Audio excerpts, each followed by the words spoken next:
நம்ம வந்து முன்னேறணும் அப்படின்னு நினைக்கும் போது தான் சில தடைகள் இல்லைங்க, பல தடைகள் வந்து நம்மளை வந்து மனசை வந்து நிலைக்குள்ளேயே செய்யும்.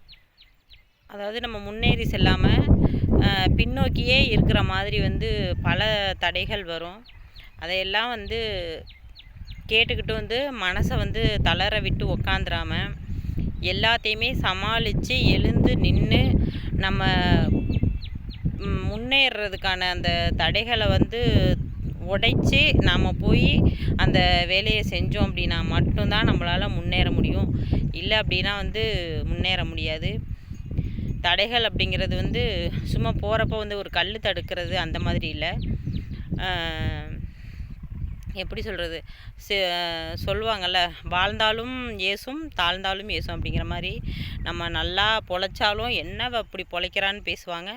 நாம் வந்து ரொம்ப டவுனாக இருந்தாலும் அவங்க வந்து என்ன இப்படியே இருக்கா அப்படின்னு பேசுவாங்க. இதுதான் வந்து உலகம்.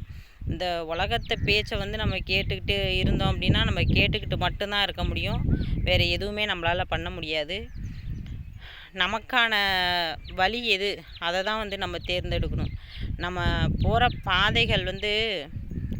பாதைகள் தவறான பாதையாக இருந்தால் அதை மாற்றி வேறு பாதையில் போகணுமே தவிர, நம்ம போய் அடையணும்னு நினைக்கிறோம் பாருங்கள், அந்த இலக்கை வந்து மாற்றிக்கக்கூடாது. போகிற பாதை வந்து கரடு முரடாக இருக்குதே அப்படிங்கிறதுக்காக வந்து நம்ம அந்த இலக்கையே வந்து நம்ம விட்டுட்டு பின்னோக்கி வந்துடக்கூடாது.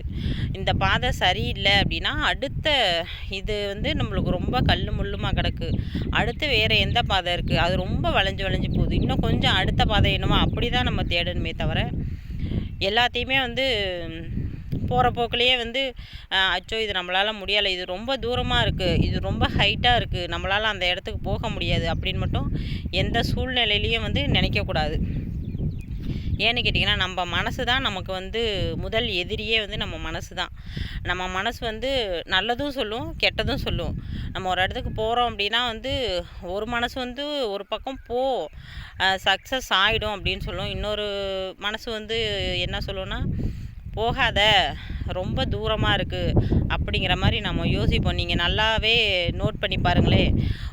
ஒரு சிந்தனை வந்து இந்த விஷயத்தை செய்யலாம் அப்படின்னு சொல்லும், ஒரு சிந்தனை வந்து இந்த விஷயத்தை செய்ய வேண்டாம் அப்படின்னு சொல்லும். நம்ம வந்து தவறான விஷயம் இல்லாமல் நம்ம எது சரி, நமக்கான முயற்சி என்ன எடுக்கிறோம் அப்படிங்கிறத பொறுத்து நமக்கு வந்து நம்ம போகிற பாதை வந்து தவறாக இருந்தால் மாற்றிக்கொள்ளலாம். போய் அடையும் இலக்கை என்றைக்குமே வந்து மாற்றிக்காதீங்க, யாருக்காகவும் மாற்றிக்காதீங்க. அதை மாற்றிக்கிட்டீங்க அப்படின்னா நம்ம கீழேயே தான் இருப்போம். நம்மளை ஏறி மிதிச்சுட்டு போகிறவங்க போய்கிட்டே தான் இருப்பாங்க. நமக்கு என்ன, நம்ம வந்து அடுத்தவங்களை மிதிக்க வேணாம், நம்மளையும் யாரும் மிதிக்கக்கூடாது. நம்ம வந்து சரியான பாதையில் தான் போகிறோம் அப்படிங்கிறத மட்டும் மைண்டை வந்து கரெக்டாக வச்சுக்கிட்டு, எவ்வளோ தடைகள் வந்தாலும் தடைகளை உடைத்து நாம் செல்ல வேண்டிய இடத்துக்கு சென்றால் மட்டுமே நம்மளால் வந்து அடுத்த இலக்கை வந்து எதிர்பார்க்கலாம்.